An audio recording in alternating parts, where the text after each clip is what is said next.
order to go forward. Hey everyone, welcome back to History Saver 1941. Thank you for joining me as always, and today I'm really excited to bring you another cool video. Not only a World War II reenacting thing video, just a cool history video in general. And if you like firearms and firearms of World War II, well, you're going to love this. Today we're talking about this big behemoth. This is the M1918 Browning automatic rifle, or also known as the BAR. No, not a bar, a BAR.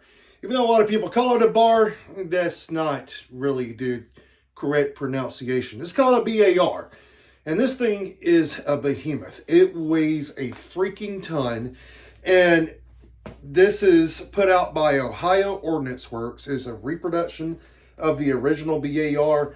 And I've got to say thank you to my good friend Sean for making this possible, because this is his gun and we're going to be using it in an upcoming event. And I've got to tell you, man, this thing is awesome. So let's talk a little bit about the history of this rifle, shall we? So the BAR, or the M1918 Browning automatic rifle, is a family of American auto and machine guns, and it was used by the U.S. and numerous other countries during the 20th century. The primary variant of the BAR series was the M1918, which is this rifle, and it was chambered for the 30-06 Springfield rifle cartridge that was designed by John Browning in 1917 for the Allied Expeditionary Forces in Europe, as used as a replacement for the French-made Chauchat and the M1909 Beignet Merci, if I'm saying that right. And those were both machine guns that the U.S. forces had previously been issued. The cost of this rifle was around $319 per unit. It's produced 1917 and 1945, had a weight of 15.98 pounds, had an overall length, as you can see here, of 47 inches, and the barrel length was 24 inches. It shot a 30-06 cartridge, like I said before, and it is a gas-operated rising bolt lock. There you have your bolt here and your slide. And if we turn it over, you can see the action there. Now, this rifle had a rate of fire of 500 to 650 rounds a minute. It was fully automatic, and it could also be semi-automatic. It had a muzzle velocity of 2,822 feet per second, and it had an effective range of 100 to 1,500 yards and a max range of 4,500 to 5,000 yards. It had a 20-round magazine that was fed through the bottom, and it had front sights, as you can see here, and also had a rear leaf sight, which is right here on the top of the gun. And we'll flip this up so you can see it, if I can do it with one hand here. There we go. So you see the sight there. So that is your rear leaf sight.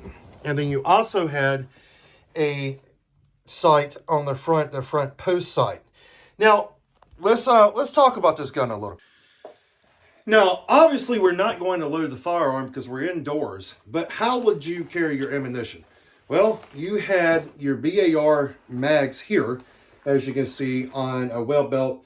And basically, it's the same thing as the M1 Garand belt. It's just a lot bigger. And then you have your first aid kit there. And on the other side, you have a canteen. Now, this would carry anywhere from 1 to 2 mags per pouch. So you're looking at 2, 4, 6, 8, 10, 12 magazines of ammunition here. All carry 20 rounds in those mags.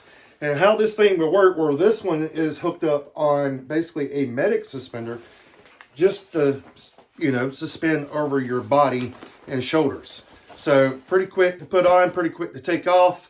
And yeah, this thing's pretty nice and effective.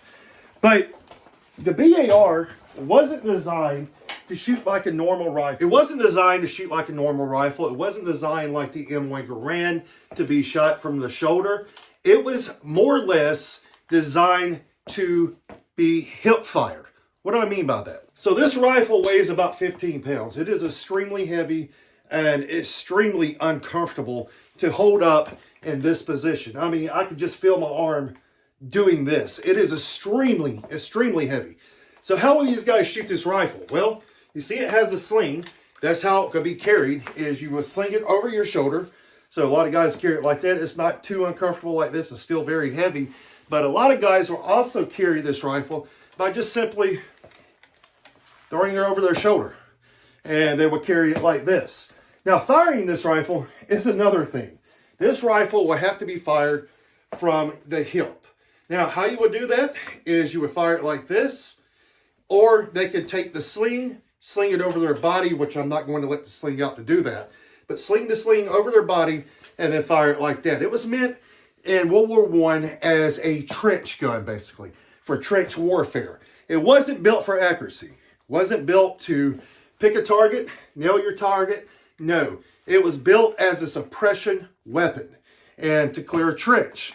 So that really combined to a lot of things with this rifle. It made it effective, but not effective, because this rifle is very heavy, very just cumbersome to carry around.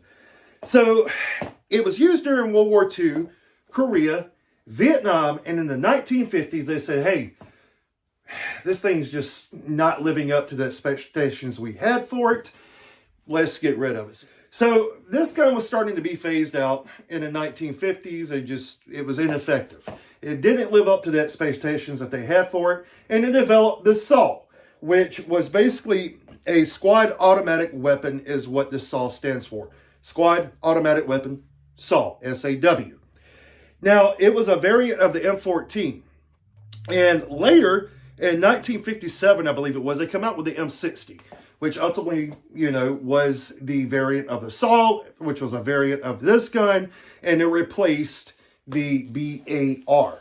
Now, the BAR served not really a whole lot during World War I like it was meant for, but it mainly saw its action service come into play really big during World War II, Korea, and Vietnam. This is a very cool gun, and this gun is very heavy, but it's still an awesome piece of history. So, if you're a reenactor and you're thinking about getting a BAR, well, my advice is be ready to heave a lot of weight. Because while it may be awesome, this thing is heavy and just impractical. But it is still very fun and very cool to shoot and a very cool piece of history. So, yeah, I'm going to have fun with this thing as much as I can stand it. And then once I get tired of it, I'm switching to the M1 Garand. So until next time, guys, keep preserving history. Stay safe. We'll see you soon.